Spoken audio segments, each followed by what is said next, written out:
Hi, I'm Ross from Coombs Smith Property Accountants, and we're going to look today, can you retire earlier? So obviously, one of the big things we're all looking at long term, some of us might be a few years away, like 5 or 10 years away, some might be 30, 40, 50 years away, but we're all looking at retiring long term. And so today is about can you retire a little bit earlier, and just trying to get you thinking a little bit, get you wondering, is there different ways that you can do that? So first of all, just a bit of a disclaimer. This is general advice. It's not specific advice for you. Talk to a financial planner if you're going to look at a financial plan in your retirement. Talk to us if you want to get some advice about the property numbers and how the properties are working from you. But yeah, today is just all looking about what your goals are and just some different options around getting there. It's just trying to get you to think more and more about your options. So there is no perfect answer.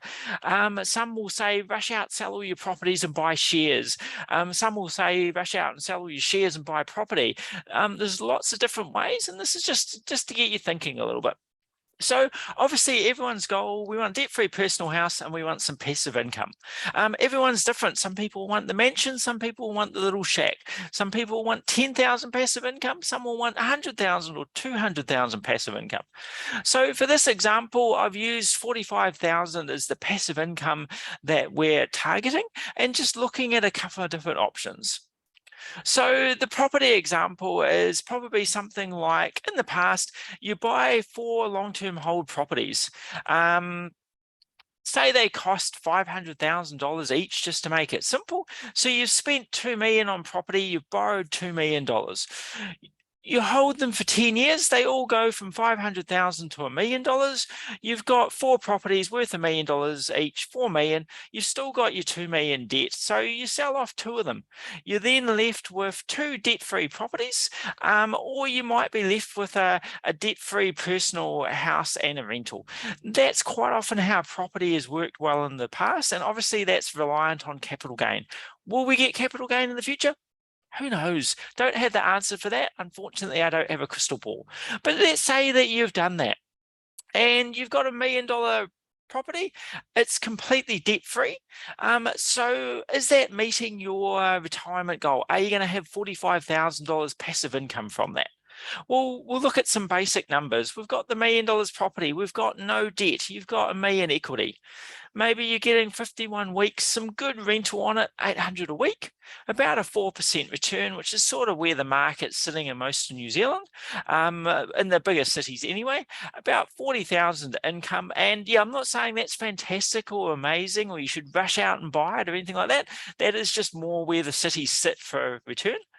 40,000 income, no interest, your expenses, maybe about 13,500. You'll find getting older properties long-term, getting some more repairs, so just be realistic on that and be aware of that. Making $27,000 net profit.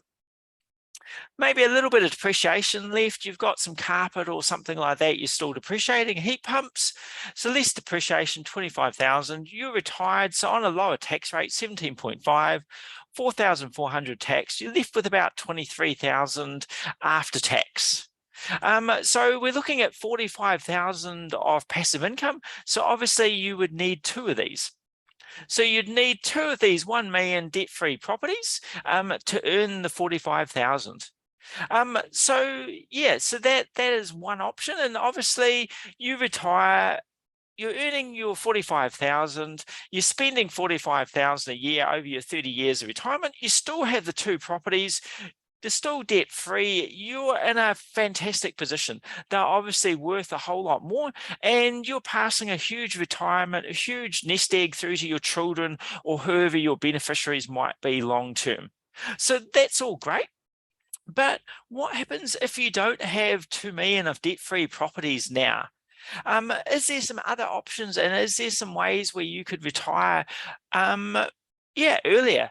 So I've looked at this option and I've made it difficult. I've looked at what happens if you look at investing in funds, and is there a way that you could retire a whole lot earlier with only $1 million instead of 2? So think how long it's going to take you to build up from, say, 1 million to 2. It might take you 5, 6, it might even take you 10 years to get there. So the idea of this is, can you retire earlier with less? So I've made it difficult, and definitely not even. So I've looked at, what happens if you go to a funds and investment advisor? I am not a funds investment advisor. I'm a property person. I'm all about buying the next property, trying to add some value to it, looking at the cash flow, get more and more income and passive income through property. And so my figures are really, really simplistic. I've done this a real simple way just to give you a high level overview. Definitely not trying to give you real investment advice or a plan for your retirement with this, but it just gives a simple example, hopefully you can follow. I've used the same 45,000 target, but I've been nasty. I've said that we're only going to do this with $1 million.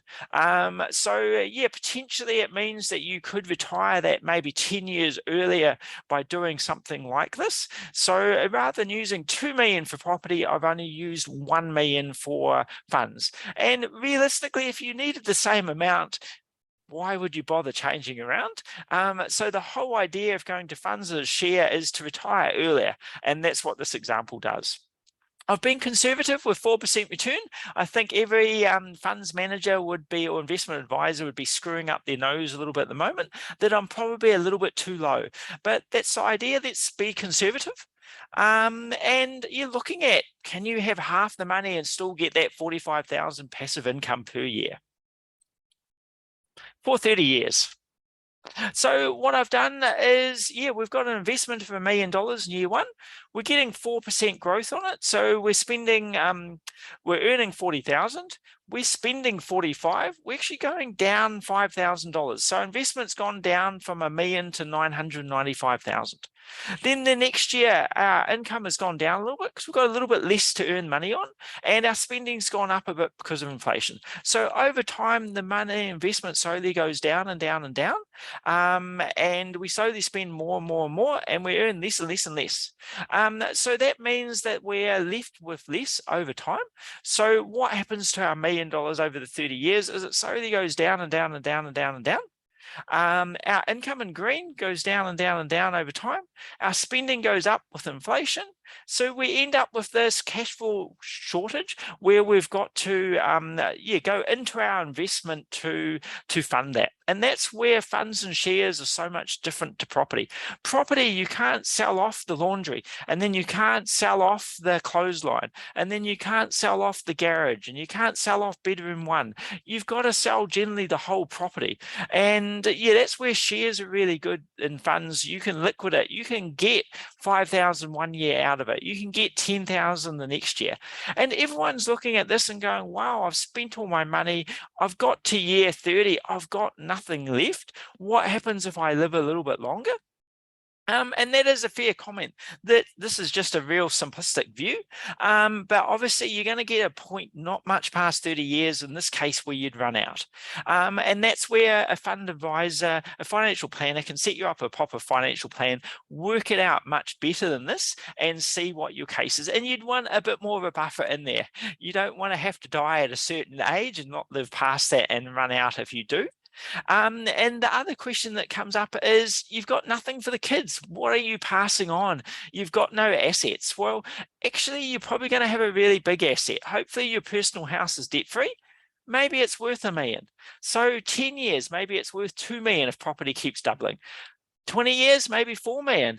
30 years, maybe 8 million. So it's not that you've got no assets. It's just that your investment that you're using to give you passive income has run down and down in value. You've used it for your retirement, but you've still got your personal house.